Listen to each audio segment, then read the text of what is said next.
Bonjour à tous, j'espère que vous allez bien, ça fait extrêmement plaisir de vous retrouver. J'espère que vous avez passé un bon week-end. Sur ce les amis, on passe à la première vidéo. Alors sur cette première vidéo, on va parler de la bombe nucléaire, nous français, qu'on veut donner à tous les Européens. C'est une blague ou quoi? On a Manuel Bompard, député de la France Insoumise, qui explique soit la dissuasion nucléaire française sert à protéger les pays européens, soit elle ne le fait pas. Il n'y a pas d'entre-deux. Les intérêts de certains pays sont trop différents des nôtres pour que cela fonctionne. Bien sûr les amis, tous les pays européens ne se valent pas, mais ne se valent pas du tout. Au sein de l'Union européenne, l'extrême droite est implantée dans plusieurs gouvernementales. Elle est à la tête des exécutifs italiens, hongrois et belges, tandis qu'elle participe à des coalitions gouvernementales aux Pays-Bas, en Finlande et en Slovaquie.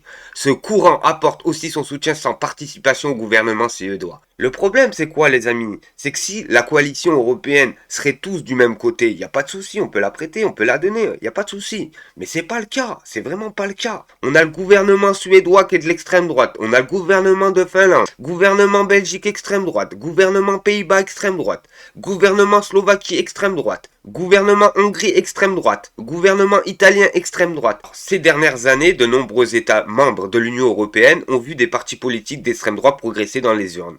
Dans certains pays, des informations nationalistes ont même accédé au pouvoir pour la première fois en prenant part à des coalitions gouvernementales. Et en fait, ce qui se passe, c'est quoi? C'est que plus on aura des gouvernements d'extrême droite, plus on aura ceci. Plus d'arabes?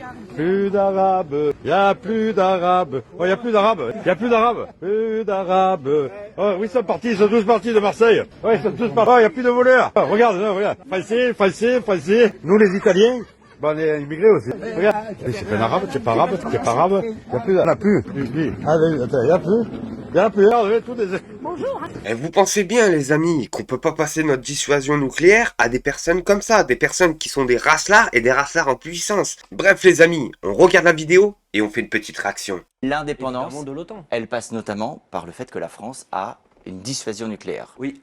Qui est censée protéger les intérêts vitaux de la France. Pour Emmanuel Macron, ces intérêts vitaux ont également une dimension européenne. Il évoque un dialogue avec des pays européens qui pourraient à terme participer à des exercices des forces de dissuasion. Qu'est-ce que vous dites vous? Est-ce que les intérêts vitaux français ont une dimension européenne? Non, mais je dis que là aussi c'est du bricolage. Enfin, écoutez, que les gens qui nous écoutent le comprennent. Vous pensez un peu plus sérieux que du bricolage? Non, je ne crois pas. Je crois qu'il y a que deux solutions. Soit vous considérez que vous mettez l'arme nucléaire française vous la mettez à disposition, vous protégez l'ensemble des pays européens avec la dissuasion française, soit vous proposez ça, soit vous ne le proposez pas. Entre les deux, ça n'existe pas. Et pourquoi pas? Pourquoi pas? Très simplement, parce que je ne crois pas que l'arme nucléaire française doit, par exemple, aujourd'hui garantir, par exemple, les aventures que pourrait prendre un pays comme la Pologne, qui est aujourd'hui aligné avec les États-Unis d'Amérique, ou avec un pays comme l'Italie, qui est aujourd'hui dirigé par une présidente d'extrême droite, Madame Meloni. Donc je pense que ce serait une folie. Donc évidemment qu'il ne peut pas en être. Je vous le dis les amis, si on se permet de donner notre programme nucléaire à des pays européens comme l'Italie, comme la Hongrie ou un autre pays de l'extrême droite, je vous le dis, ça sera terminé pour la France. Parce que le jour où ces personnes-là vont se retourner contre nous, et vous inquiétez pas, le jour J ils se retourneront contre nous, parce que le savez-vous, un pays comme l'Italie, la seule chose qui fait qu'ils nous attaquent pas, c'est qu'on a la bombe nucléaire, je vous le dis tout de suite, c'est qu'on a la bombe nucléaire. Mais si on commence à la donner, à la brader à tous les pays, je vous le dis tout de suite, notre pays vaudra plus rien.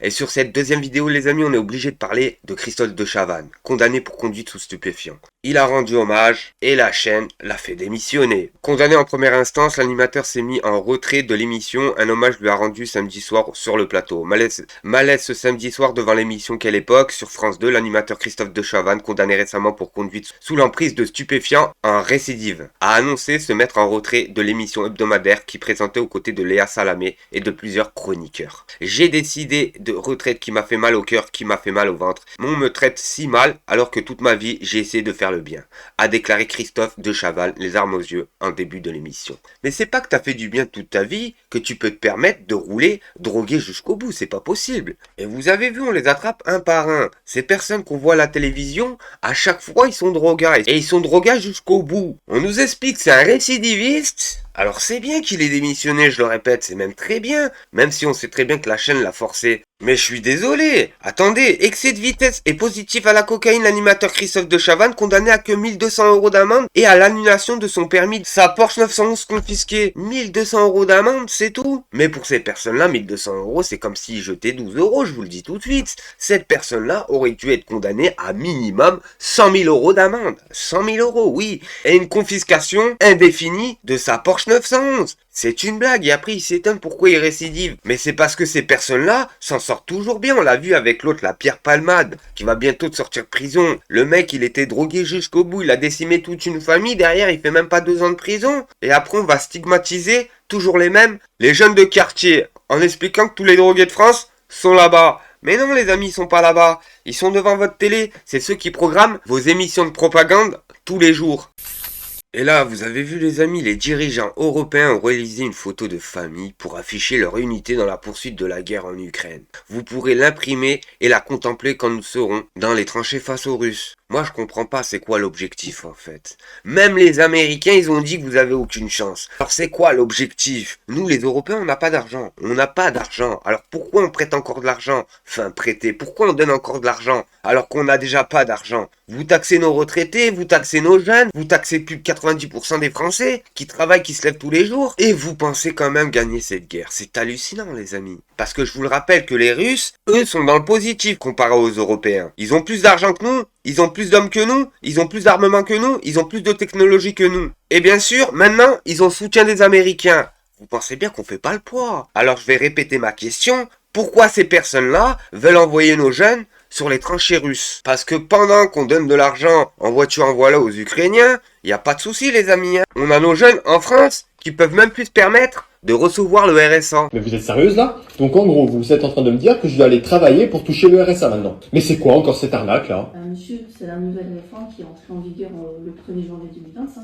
C'est désormais 15 heures d'activité obligatoire par semaine. Mais j'ai pas envie d'aller travailler moi. Le RSA c'est un droit et c'est pas normal de m'obliger à faire quoi que ce soit pour le toucher. Mais ce n'est pas une question d'envie, monsieur. Si vous ne faites pas ces 15 heures d'été, nous serons obligés de vous suspendre vos droits dès le mois prochain. Et donc en gros, vous voulez que moi j'aille travailler pour 600 € par mois. Donc je touche 607 € par mois et vous voulez que j'aille travailler pour ça. Ça fait même pas 10 € de l'heure. Non mais je vaux beaucoup plus que ça moi. Par contre, vous savez, c'est pas du tout un salaire. C'est une aide sociale qui était financée par les contribuables. Et l'objectif de cette aide, c'est de vous réinsérer progressivement. De me réinsérer de quoi? Vous êtes sérieuse? Et j'ai pas besoin qu'on me réinsère moi. Et j'ai juste besoin qu'on me paye correctement. Si vous voulez être payé correctement, commencez par aller travailler. Et pourquoi faire? Pour toucher des miettes? Pour des patrons qui vont s'enrichir sur mon dos? Non, pour ça je préfère encore qu'on me coupe le RSA. Hein. Non, donc vous préférez ne plus avoir aucun revenu plutôt que de faire 15 heures d'activité par semaine. Non mais c'est honteux. Ce que vous me dites là, ça s'apparente à du travail forcé. En fait, moi, je comprends pas un truc. On n'a jamais payé autant de charges, autant de taxes en France. On n'a jamais autant ramené de la richesse en France pour ce gouvernement français. On a une question à se poser quand même. Où est passé l'argent? Où est passé l'argent? Eh ben moi je vais vous répondre. Dans ces poches de ces archimilliardaires, et bien sûr on a financé l'Ukraine. L'Ukraine avec cet argent-là va acheter des armes aux Américains. Vous piochez dans tous les râteliers, que ça soit le RSA, que ça soit le Pôle emploi, que ça soit sur toutes les aides sociales en France, la sécurité sociale, etc., etc. L'augmentation du gaz, l'augmentation de l'électricité, de l'essence, la vie en général, la TVA, etc., etc. Normalement, on n'a pas à être endetté comme ça. C'est dingue quand même, c'est vraiment dingue. Et comment on peut se permettre, nous, pays endettés, de prêter de l'argent à un pays endetté? C'est pas possible, les amis. C'est pas possible. Vous le comprendrez bien. Si ma poche, elle est vide, vous voyez, si ma poche elle est vide, je peux pas passer de l'argent à mon voisin, vous le pensez bien, sauf si je vais le voler, c'est pas possible sinon. Et pour vous dire qu'ils veulent véritablement la guerre, les images de la signature du nouveau prêt du Royaume-Uni pour soutenir l'effort de guerre ukrainien face à l'invasion russe. Déjà, j'ai juste une question à poser, le Royaume-Uni n'est pas européen, qu'est-ce qu'elle fait dans les négociations alors? Pourquoi elle soutient l'Ukraine ainsi? Alors que normalement, ça devrait être l'Union Européenne qui défendait cela. On nous explique d'un côté que l'Angleterre n'aurait pas d'armement, que l'Angleterre serait sous-armée, que l'Angleterre n'aurait pas d'argent, et derrière ça, on apprend que l'Angleterre signe un nouveau prêt pour prêter de l'argent et des armes aux Ukrainiens. On se foutrait pas de notre gueule, franchement? Dispose des images de la signature de ce nouveau prêt, signature entre le Royaume-Uni et l'Ukraine, d'un nouveau prêt pour soutenir les capacités de défense de l'Ukraine. François-Xavier Bellamy, on a donc là l'illustration concrète des enjeux de ce week-end décisif. Ce qui a à Londres un engagement concret. Est-ce que la France, l'Europe doit faire de même? Là, c'est le Royaume-Uni qui signe avec l'Ukraine un nouveau prêt. L'engagement de l'Europe, il est continu. Et d'ailleurs, l'Europe a décidé il y a encore quelques jours de cela le déblocage d'une nouvelle tranche d'aide à l'Ukraine. Le vrai sujet, encore une fois, il est aujourd'hui sécuritaire et militaire. Et de ce point de vue-là, eh bien, c'est évident que nous ne sommes pas seuls en mesure de soutenir l'effort de guerre. Mais le plus on important, ne lâche pas l'Ukraine, encore moins depuis ce qui s'est passé hier soir. C'est votre état d'esprit? Bien sûr que non.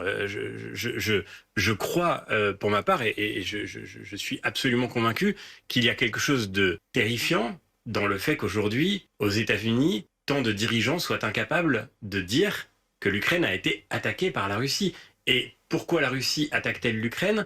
Parce que l'Ukraine voulait s'arrimer à l'Europe. Parce que c'est l'Europe, en fait, qui est en jeu. Parce que c'est, je le répète, un modèle de société, un modèle démocratique. Et donc, nous avons le devoir de défendre cela ensemble. Mais la clé, c'est comment est-ce que nous prenons au sérieux notre responsabilité sur ce sujet. Mais franchement, ils disent n'importe quoi. C'est propagande sur propagande sur propagande. Les États-Unis veulent plus aider l'Ukraine parce que les citoyens américains ne veulent plus aider l'Ukraine, tout simplement. Comme les citoyens européens ne veulent plus et peuvent plus soutenir l'Ukraine. Et pourtant, on a toujours des dirigeants européens qui continuent à soutenir cela. Bref, de plus en plus de personnes pensaient désormais que les États-Unis aident trop l'Ukraine. Ils sont passés de 7% à 41%. De plus, la confiance en Zelensky est passée de 72% à moins de 48%. Tout simplement, les amis. Parce que les citoyens américains se sont renseignés et ont vu qu'il n'y a aucun intérêt à soutenir l'Ukraine contre la Russie, tout simplement. Pourquoi le gouvernement européen soutient l'Ukraine? Parce qu'il y a des intérêts derrière, tout simplement. Parce qu'ils vont s'en mettre plein les fouilles. Mais vous inquiétez pas, hein. C'est pas vous Français, vous Italiens, vous Allemands, citoyens français ou citoyens belges, qui allez vous remplir les fouilles. Non, les amis. Détrompez-vous. Vous, on va vous faire les poches pour les donner dans la défense ukrainienne pour que Monsieur Macron, Monsieur Zelensky puissent, si la guerre s'arrête un jour, avoir des intérêts sur le sol ukrainien. Tout simplement. Et là, vous avez vu les amis, on va changer un peu de sujet. Israël a averti, si les otages ne sont pas immédiatement libérés, les portes de l'enfer vont s'ouvrir sur Gaza. Parce que c'était pas déjà fait. Il reste plus rien de Gaza, les amis.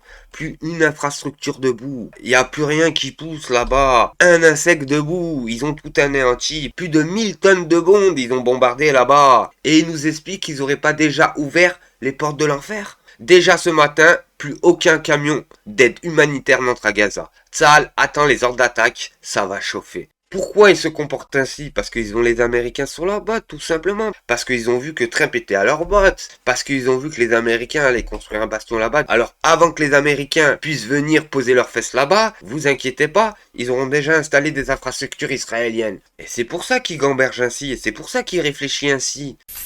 Bref les amis, c'était tout pour aujourd'hui. Merci de m'avoir suivi. N'oubliez pas, un petit like, un petit commentaire, ça fait toujours plaisir. Et si t'es pas abonné, abonne-toi. C'est totalement gratuit.